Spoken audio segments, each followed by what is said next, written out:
بہت اہم، یعنی حدیث قدسی میں سے ایک میں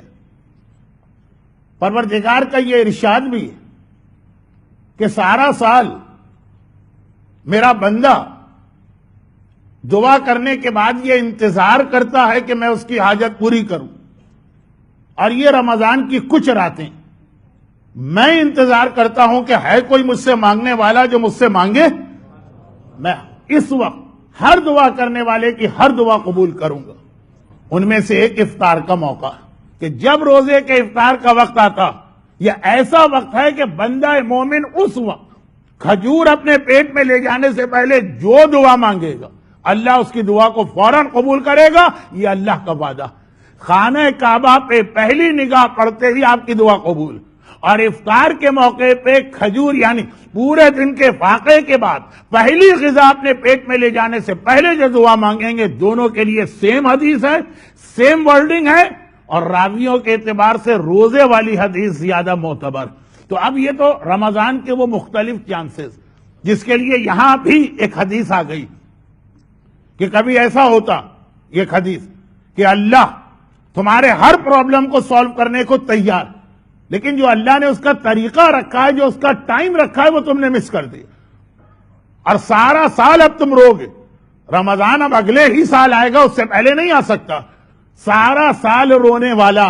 کاش جب قبولیت دعا کے موقع تھے اس وقت اگر 2 منٹ لگا دیتا تو یہ 2 منٹ کی زحمت اسے 365 دنوں کی زحمت سے بچا سکتی ہے۔ یہ پورے رمضان کے لیے بھی حدیث، ہر افطار کے لیے بھی ہے، ہر شب جمعہ کے لیے بھی ہے، اور شب قدر کے لیے بھی ہے، اور آج کی رات کے لیے بھی۔ چونکہ آج کی رات کو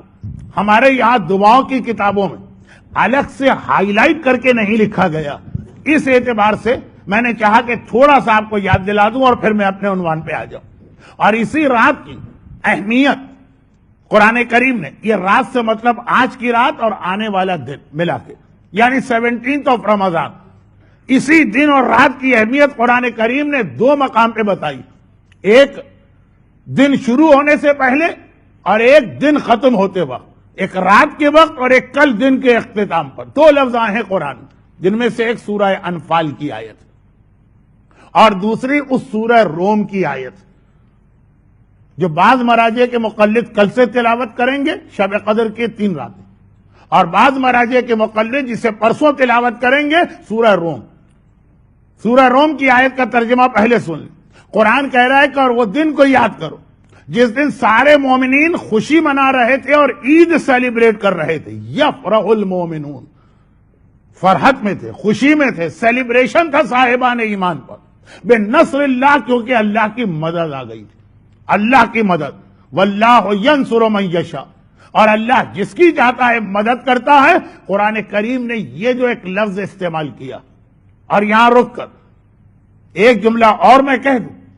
رسول خدا کی 63 ایئرز کی زندگی میں اور رسالت کے 23 ایئرز میں کوئی ایسا موقع نہیں ہے جس کے لیے یہ لفظ قرآن لایا ہو کہ آج مومنوں نے خوشی منائی۔ پیغمبر کی زندگی میں صرف ایک دن ایسا تھا، 17 رمضان، تقریباً سنسٹ کا وقت، غروب آفتاب کا، جب قرآن کہہ رہا کہ آج سارے صاحبان ایمان خوشی منا رہے تھے کیونکہ اللہ نے ان کی مدد کی تھی، اور وہ تھی جب یہ لوگ بدر کے میدان سے وکٹوریس یا فاتح بن کے واپس آ رہے تھے۔ آج کی رات وہ رات تھی کہ کل صبح جنگ بدر ہونے والی، جس کے لیے قرآن نے کہا وَلَقَدْ نَصَرَكُمُ اللَّهُ بِبَدْرٍ، اللہ نے جنگ بدر میں تمہاری مدد کی، اور اس کا نتیجہ یہ نکلا کہ کل مومنین نے عید منائی۔ مگر اس سے پہلے آج کی رات، یہ رات شب بدر، شب جنگ بدر، جس کے لیے قرآن کہہ رہا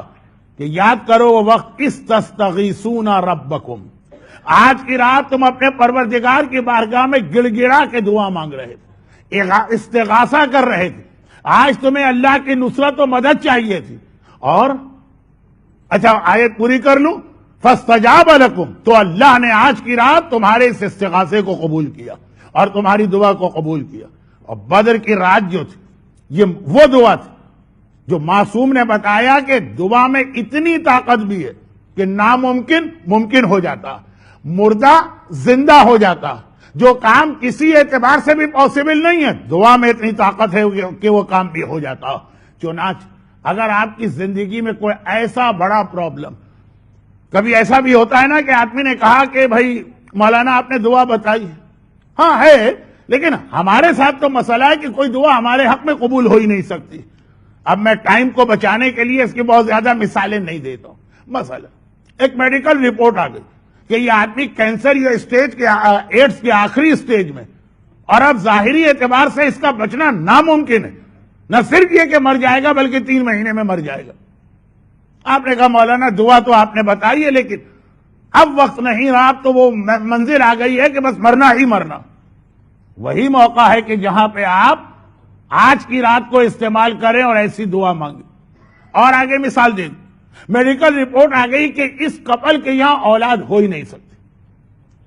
وہ بتا رہے ہیں اپنے سارا جو کچھ بھی ان کا سلسلہ، ہو ہی نہیں سکتی، ناممکن ہے. اور پتا چلا کہ دعا. اب دیکھیں اس میں اور بہت ساری باتیں آئیں گی، کچھ جوک بھی آپ کے ذہن میں آ سکتے ہیں، کچھ رسول خدا کی سیرت کے واقعات بھی آپ کے ذہن میں آئیں گے. میری ایک مجبوری کو خیال رکھیے، ٹائم اور ٹائم. تو خلاصہ یہ کہ میڈیکلی مثلا یہ ناممکن نظر آ رہا، بھئی یہی موقع ہے کہ جہاں پہ دعا، آج کی رات والی دعا، اس میں شب قدر میں بھی اتنی ہی طاقت ہے، لیکن آج کی رات میں اس لیے بار بار کہہ رہا ہوں کہ آج کی رات جب مسلمان بدر کے میدان میں پہنچے تھے تو جتنا بڑا کافروں کا لشکر سامنے تھا، اس کو دیکھتے ہوئے وہی کیفیت تھی کہ امپاسبل، ناممکن ہے کہ ہم جیت جائیں. کہاں ہم 313، کہاں وہ 1000. کہاں یہاں صرف 2 آدمیوں کے پاس گھوڑے ہیں، وہاں 100 آدمیوں کے پاس گھوڑے. کہاں یہاں 313 میں کتنے ہی بچے ہیں، کتنے ہی بوڑھے ہیں، اور کہاں وہاں 1000 میں سب کے سب سلیکٹڈ ہیں. خالی ایک جنگ خندق میں عمر ابن عبدود کا نام آپ نے سنا. بدر کی لڑائی میں پتہ نہیں ایسے کتنے عمر ابن عبدود کو وہ لوگ لے کے آئے ہوئے. کوئی مقابلہ ہی نہیں تھا، کوئی میچنگ ہی نہیں تھی. ایسا وہ بدر کا موقع کہ مسلمانوں کو ہارنا یقینی ہے، کافروں کا جیتنا یقینی. وہ وہی دعا. چنانچہ قرآن کا تستغیثون ربکم، یہ لفظ نہ جنگ احد میں آیا ہے، نہ جنگ خندق میں آیا ہے، نہ جنگ خیبر میں آیا ہے، نہ جنگ حنین میں آیا. جس طرح سے آج کی رات مسلمان اس لیے گڑ گڑا کے رو رہے کہ یقینی طور پہ شکست تھی کل، وہ اسی نیت کے ساتھ آئے تھے کہ ہم مرنا تو ہے، ہم مر جائیں، جیتنے نہیں آئے، کامیاب ہونے نہیں آئے. لیکن دعا کی یہ طاقت کہ آج کی رات جو ناممکن نظر آ رہا، ودن 24 آور جب کل کی رات آئی تو قرآن نے خود رپورٹ کیا یومئذ یفرح المومنون. اب دیکھو صاحبان ایمان کے چہرے پہ کتنی خوشی نظر آ رہی، صاحبان ایمان کتنے مسرور، صاحبان ایمان کتنے فرحت کے عالم میں ہیں. ناممکن کام ممکن ہو گیا. یہ آج کی رات کی دعا کی طاقت. اور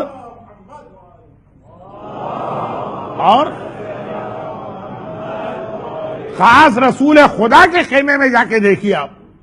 کربلا میں آقا حسین کے خیمے میں شب عاشور جائیے، وہاں ساری رات عبادت، یعنی نماز ہے، قیام ہے، قعود ہے، قرات.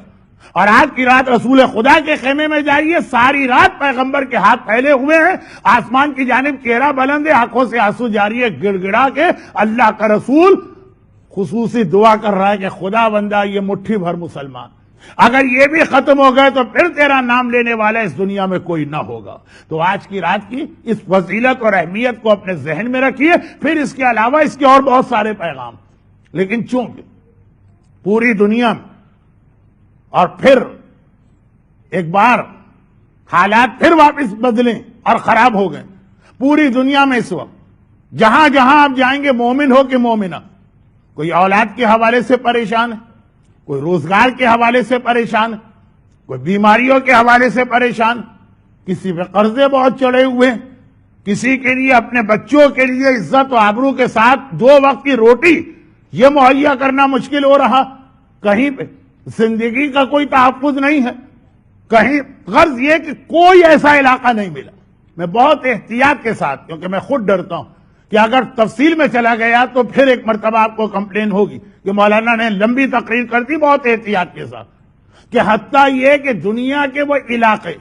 جہاں آج سے چند سال پہلے جانا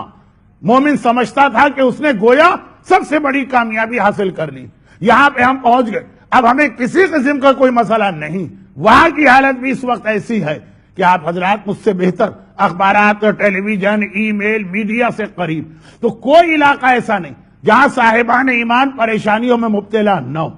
پھر یہ موقع ضائع کرنے والے نہیں، چاہے وہ رمضان کا ہر روزہ ہو، چاہے وہ شب قدر کے اعمال ہو، اور چاہے خاص طور پر آج کی رات۔ آج کی رات پہ بار بار میں اس لیے زور دے رہا ہوں کہ باقی ساری دعاؤں کے موقع مومن کو یاد نہیں ہے تو امام باڑے والے اناؤنسمنٹ کر کے یاد دلا دیتے ہیں، مگر یہ رات بہت زیادہ نظر انداز کی جاتی۔ اور اسی میں ایک جملہ میں کہہ کے اپنے کل والے موضوع کو ذرا سا کنٹینیو کروں، اور وہ یہ، اور یہی وہ رات جس کے اختتام پر وہ جنگ بدر ہوئی، جسے شاید ہم اور آپ بھی بھول کے بیٹھے۔ اہل بیت کے دشمنوں نے جنگ بدر کو کبھی نہیں بھلایا، چنانچہ دعائے ندبہ کا بھی یہ جملہ ہے، احقاد البدریہ، اے آقا حسین، بلکہ ایک طرح سے دعائے ندبہ میں تو تمام ائمہ طاہرین پہ ہونے والے مظالم کا تذکرہ، کہ کینہ اور انتقام لیا گیا کربلا میں بدر کا، چاہے وہ زیارت عاشورہ کا جملہ ہو، احقاد البدریہ، اور چاہے وہ دربار شام میں یزید کا خود اپنی زبان سے اقرار کہ آج میں نے اپنے بدر و احد کے بزرگوں کا انتقام لے لیا۔ یہ دشمنی اہل بیت کا سلسلہ جو ہمیں اتنا طاقتور نظر آیا کربلا میں، اس کے اندر بدر آج کی رات کی بہت زیادہ اہمیت۔ تو ایک جانب یہ رات دعا کی رات، اور ایسی دعا کہ جو آپ کے اعتبار سے ناممکن کام، مولانا اس میں دعا کیا کرے، کیسے اس میں دعا کریں، اس دعا کا فائدہ کیا، وہ آج کی رات 313 1000 کا مقابلہ کر ہی نہیں سکتے تھے، لیکن کیا، اور اتنی بڑی کامیابی کے ساتھ کیا۔ اور ساتھ ساتھ آج کی رات یہ یاد رکھنے کی رات بھی کہ کس انداز سے اس کا انتقام مولا اور مولا کی اولاد سے اس طرح لیا گیا کہ دعائے ندبہ کے الفاظ میں مظالم کا سلسلہ آج تک جاری، اور اس وقت تک جاری رہے گا جب تک کہ ہمارے زمانے کا امام نہیں آ جاتا۔